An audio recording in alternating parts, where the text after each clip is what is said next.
Hello friend, welcome back our YouTube channel. Friend, आज के इस वीडियो में मैं फाइनली आप लोगों से बात करने वाला हूं रेलवे अप्रेंटिसशिप कैंडिडेट के मुद्दों के ऊपर।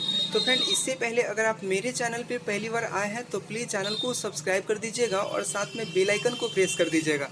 इससे क्या होगा फ्रेंड कि मैं जो भी इस तरह का अपडेट लाऊंगा आप तक नोटिफिकेशन आसानी से मिलता रहेगा।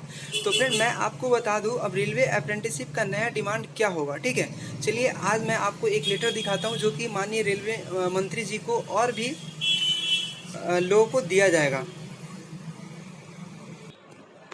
तो यहाँ पे आप देख सकते हैं all India railway act apprenticeship association के द्वारा ये मेमोरेंडम तैयार किया गया है और इसमें डेट डालना और किनको सबमिट करना है ये अभी नहीं लिखा गया है। ठीक है, तो यहाँ पे आप देख सकते हैं विषय 1998 से लेकर के 2024 तक के सभी रेल अप्रेंटिसशिप को रेलवे की सेफ्टी कैटेगरी के अंतर्गत आने वाले ट्रैकमैन, गैंगमैन, की मैन इत्यादि जैसे पदों पर वन टाइम सेटलमेंट करने हेतु। ठीक है, तो यहाँ पे अब बात चल रही है वन टाइम सेटलमेंट करने हेतु। ठीक है, और किस पोस्ट पे, तो ट्रैकमैन, गैंगमैन और की मैन इत्यादि जैसे पोस्टों पे कहा जा रहा है। महोदय, मैं आपका ध्यान सीसीए की समस्याओं पर आकर्षित करना चाहता हूं।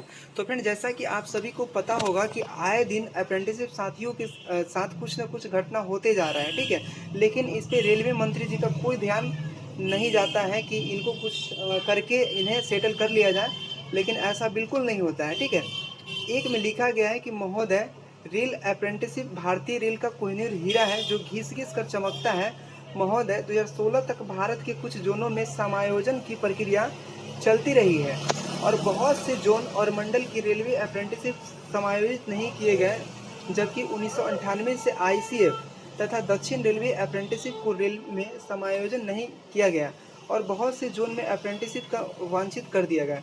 यहाँ कहा जा रहा है फ्रेंड कि 2016 तक रेलवे में जीएम के द्वारा कुछ अप्रेंटिसशिप साथियों को रख लिया गया और कुछ ऐसे डिवीज़न थे, कुछ ऐसे जोन थे जहाँ पे रेलवे अप्रेंटिसशिपों को नियुक्ति नहीं दिया गया। तो ये यहाँ पे कहा जा रहा है, सेकेंड में कहा जा रहा है कि 2016 में रेल अप्रेंटिस के लिए अप्रेंटिसशिप एक्ट 1961 की पॉलिसी कर आरबीई नंबर 7/16 डेट 21/2016 के द्वारा 20% कोटा लागू किया गया एवं सभी अप्रेंटिसशिपों को कंप्यूटर बेस्ड परीक्षा देना अनिवार्य किया गया। यह पॉलिसी 21/2016 से पहले पास आउट हुए सभी अप्रेंटिसशिप पर लागू कर दी गई।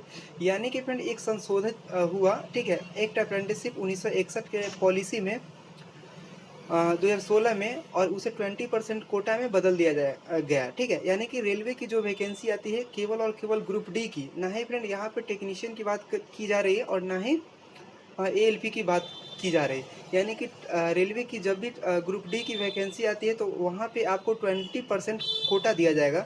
ये 2016 में कहा गया और रेल मंत्री जी का सीधा सीधा जवाब आता है कि मैं अब रेलवे अप्रेंटिसशिपों को डायरेक्ट जॉब नहीं दे सकता है। ठीक है, बिना सीबीटी लिए हुए। तो यहाँ पे फ्रेंड देखा गया है कि कुछ ऐसे डिवीज़न हैं, कुछ ऐसे जोन हैं जहाँ पे 2016 के बाद भी रेलवे अप्रेंटिसशिपों का समायोजन किया गया है। लेकिन ये कह रहे हैं कि रेलवे का जो है जीएम पावर सही नहीं है क्योंकि इसमें बैकडोर एंट्री होती है। ये रेल मंत्री जी का जवाब था। ठीक है, लेकिन कुछ जोनों में लिया गया है, जबकि तत्कालीन रेल मंत्री श्री सुरेश प्रभु जी ने 2017 में निष्पक्षता और पारदर्शिता पर आधारित जीएम पावर के तहत सेंट्रल रेलवे के सैकड़ों अप्रेंटिसशिपों की नियुक्ति दी है। यानी कि इनके द्वारा कहना है कि सुरेश प्रभु जी जब रेल मंत्री थे तो उनके द्वारा जीएम पावर के तहत कई रेलवे अप्रेंटिसशिपों को नियुक्ति दी गई है। फोर्थ में कहा जा रहा है फ्रेंड कि आरबी नंबर 34 2017 दिनांक 12/4/2017 के द्वारा जीएम पावर को विथड्रॉ कर लिया गया है। और 5 में कहा जा रहा है कि 2018 में रेलवे की ग्रुप डी की वैकेंसी आई जिसमें 20% कोटा दिया गया था। ठीक है, पूरे भारत में, यानी कि फ्रेंड लगभग 63 या 64,000 वैकेंसी जारी किया गया था जिसमें कि 20% रेलवे अप्रेंटिसशिपों का सीट जो था रिजर्व था। पूरे भारत में मात्र 1200 लड़के ही पूर्ण रूप से सफल हो पाए। तो फ्रेंड देख सकते हैं आप 12,000 वैकेंसी में मात्र, तो यहाँ पे मात्र 1200 कैंडिडेट का सिलेक्शन हुआ और बाकी जो अप्रेंटिसशिप का सीट बचा 11,000। ठीक है, वह अदर कैंडिडेट को दे दिया गया। ठीक है, और जबकि 2019 की वैकेंसी में माननीय रेल मंत्री श्री अश्विनी वैष्णव जी के द्वारा 20% कोटा के साथ साथ फिजिकल एंट्रेंस टेस्ट को माफ़ किया गया एवं सीबीटी का 2/3 तथा एनसीवीटी का 1/3 का ग्रेस दिया गया, परंतु इस कल्याणकारी पॉलिसी में भी अप्रेंटिसशिप पूर्ण रूप से सफल नहीं हो पाए और लगभग मात्र 10,000 अप्रेंटिसशिप रेल में नियुक्ति ले पाए। ठीक है, यानी कि फ्रेंड बाद में जब इस नियम में संशोधित किया गया और न्यू जो पॉलिसी लाया गया कि आपका जो सीबीटी में मार्क्स आता है, ठीक है, तो उसका 2/3 करके, ठीक है, एनसीवीटी का मार्क्स जोड़ करके आपको 30% और 35% का क्राइटेरिया रखा गया था। ठीक है, फिर भी इसके बावजूद 20,000 सीट में मात्र 10,000 रेलवे अप्रेंटिसशिपों का ही नौकरी लग पाया और 10,000 जो सीट था वो जनरल कैंडिडेट में कंसीडर कर लिया गया। ठीक है, तो यहाँ पे देखा जा रहा है कि यहाँ पे अप्रेंटिसशिप का सीट जो है वह हमेशा जनरल कैंडिडेट को ही मिल गया है। ठीक है, तो ये यहाँ पे बेनिफिट्स दिखते नहीं नज़र आ रहा है। 6 में कहा जा रहा है कि महोदय आईसीएफ चेन्नई तथा दक्षिण रेलवे के अप्रेंटिस 1998 से अभी तक अपनी नियुक्ति हेतु इंतजार कर रहे हैं। ठीक है, यानी कि फ्रेंड 1998 से लेकर के अभी तक जो भी कैंडिडेट है जो कि अभी तक इंतजार में है कि मेरा सिलेक्शन हो जाएगा रेलवे अप्रेंटिसशिप के जरिए। ठीक है, 7th में कहा जा रहा है कि महोदय हम सभी रेल अप्रेंटिस अपने जीवन के विकट परिस्थितियों से गुजर रहे हैं और आर्थिक परेशानियां, मानसिक तनाव, पारिवारिक जिम्मेदारी होने के कारण हम लोग कंप्यूटर बेस्ड परीक्षा पास नहीं कर पा रहे हैं।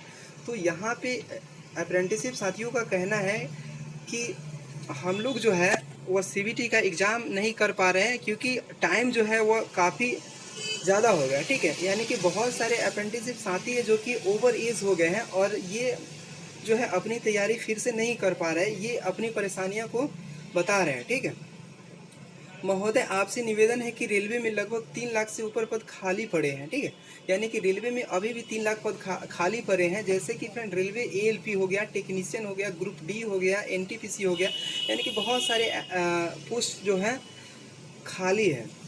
एक और जहां रेलवे के ग्रुप डी की परीक्षाओं में हायर एजुकेटेड अभ्यर्थी रेलवे के सेफ्टी कैटेगरी के अंतर्गत आने वाले ट्रैकमैन, की मैन इत्यादि जैसे पदों को छोड़कर चले जाते हैं, वहीं हम लोग इसे चैलेंजिंग पद के रूप में करते हैं। ठीक है, यानी कि अप्रेंटिसशिप साथी का यहाँ पे कहना है कि जब हायर एजुकेटेड पर्सन को जब रेलवे ग्रुप डी यानी कि ट्रैकमैन के पोस्ट पे जब नौकरी होता है तो ये क्या करते हैं कि महीना 2 महीना 6 महीना जॉब करके क्या करते हैं, छोड़ देते हैं। ठीक है, क्योंकि उनसे हार्ड वर्क जो है वो नहीं हो पाता है। ठीक है, तो ये यहाँ पे कहा जा रहा है। 9th में कहा जा रहा है फ्रेंड कि अपने अंतिम सांस तक निभाने के लिए तैयार है महोदय। रेल हमारे लिए सिर्फ नौकरी करने का जरिया ही नहीं, यह हम सभी रेल अप्रेंटिसशिप का सपना भी है कि हम रेलवे परिवार का हिस्सा बन सके। इसलिए हम लोगों को रेलवे अप्रेंटिसशिप बहुत ही संघर्ष के साथ करनी पड़ी है महोदय। कई ऐसे अप्रेंटिस हैं जो बिहार से चेन्नई, मुंबई, यूपी, कन्याकुमारी जैसे राज्यों में अप्रेंटिसशिप की और इन अप्रेंटिस को करने के दरमियान उन्हें अपना गाय भैंस बेचनी पड़ी या तो ज़मीन गिरवी रखना पड़ा। महोदय हम सभी अप्रेंटिस बहुत ही निम्न वर्ग के परिवार से संबंध रखते हैं और आज कई साल से बेरोजगार अप्रेंटिसशिप होने के कारण अपने परिवार एवं समाज के कई तरह के दबाव को सहन करना पड़ता है। तो ये सारी दुख अप्रेंटिसशिप साथी के द्वारा कहा जा रहा है फ्रेंड। और हाँ, क्योंकि देखिए ये जो होते हैं अप्रेंटिसशिप साथी जो होते हैं ये तो ऑलरेडी ट्रेंड होते हैं और ये 2 साल आईटीआई करने के बाद जब अप्रेंटिसशिप की भर्ती रेलवे के द्वारा निकाली जाती है तो आईटीआई और मैट्रिकुलेशन के बेस पे इनका सिलेक्शन होता है, फिर जाकर के मेडिकल होता है, डॉक्यूमेंट वेरिफिकेशन वगैरह होता है, तब जाकर के 1 साल अप्रेंटिसशिप करते हैं 8,000 10,000 के महीने पे। ठीक है, और फ्रेंड यहाँ पे जो अप्रेंटिसशिप कैंडिडेट से जब वर्क लिया जाता है तो लेबर मजदूर से भी बदतर लिया जाता है, 8-8 घंटा काम कराया जाता है। और रेलवे अप्रेंटिसशिप कैंडिडेट इसलिए अप्रेंटिस करते हैं क्योंकि उनका सिलेक्शन रेलवे में किसी तरह हो जाए। ठीक है, 20% चाहे जो भी हो।